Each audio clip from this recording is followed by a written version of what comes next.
šo iestudējumu es uztveru kā tādu atkal procesu ceļu, un jūs esat mani ceļa biedri, lai uzdotu un meklētu atbildes uz jautājumiem, kas mums nāks. Un man ir jautājumi vairāk nekā atbilžu, piemēram, uzsākot, bet tas ir arī ļoti labi.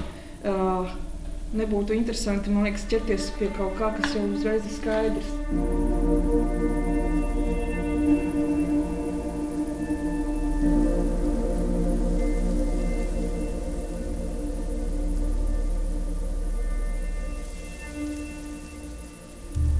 Cilvēki laivās man ir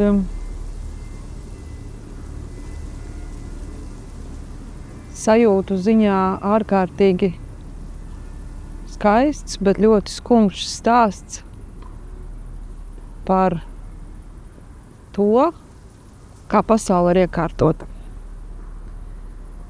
Ka pasaule dzimst un iet bojā, lai rastos kaut kas jauns. Cilvēki laivās man ir mana pusaudžu gadu pasaule, kad es bēgu grāmatās. Arī tas man ir cilvēku laivās. Un visvairāk, laikam, cilvēku laivās šobrīd ir tas brīnums, kas top uz skatuves dēļiem. Netverama pasaule aktieru darbā telpā kļūst tverama. Un man tas vienmēr ārkārtīgi pārsteidz, laikam, un joprojām prieks, ka pārsteidz un izbrīna, kā teātrī no nekā var rasties ļoti spēcīga enerģija, ja visi savienojas kopā. Par to ir arī šie cilvēki laivās. Dzīve man iedvesmo, dzīve ar to, ka tieši šobrīd ir šis darbs atnācis. Es nezinu, kā tas būtu bijis, piemēram, vai es vispār būtu nopelnījusi kaut ko tādu izdarīt agrāk nekā tagad.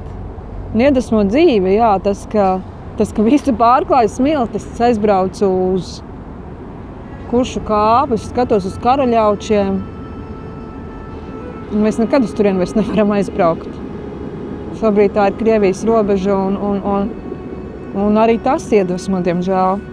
Arī skumjās lietas iedvesmo, ka visu aizpūš smiltis, un, manuprāt, tā ir patērētāja kultūra.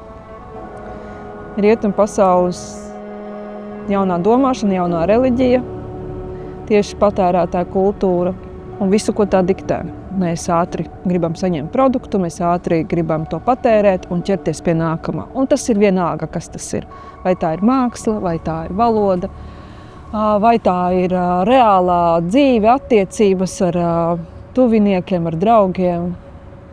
Jā, tas patērētāja kultūras kults, kurš jau ir pārņēmis visas jomas, tas mani biedē un tas ir nenovēršams, tā kā plūstošās smiltis jūrmalā.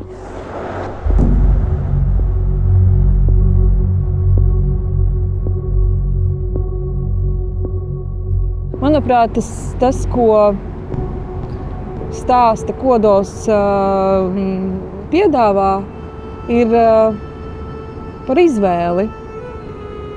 Par izvēli kaut ko darīt, nedarīt, iet šādu ceļu vai citu, pieņemt lēmumu, rīkoties vai paiet malā, ielaist svešo, atdot savējo. Tā ir izvēle. Izvēle ir, vai tu gribi palikt brīvs un ko tu dari tāpēc, lai paliktu brīvs. Jo ļoti vienkārši ir palaist garām iespēju palikt brīvam, palaist. Un tad tu vienā brīdī attopies, ka tu vairs neesi pats savs saimnieks. Ka kāds cits diktē to, kā tu dzīvosi, kādas būs tavas vērtības un tradīcijas. Tas ir vienas paaudzes laikā.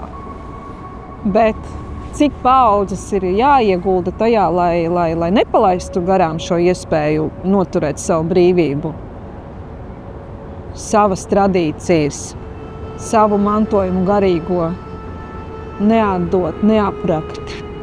Nu, tas ir sarežģīti, un tā ir tā izvēle, vai tu to iespēju palaid garām vai nē.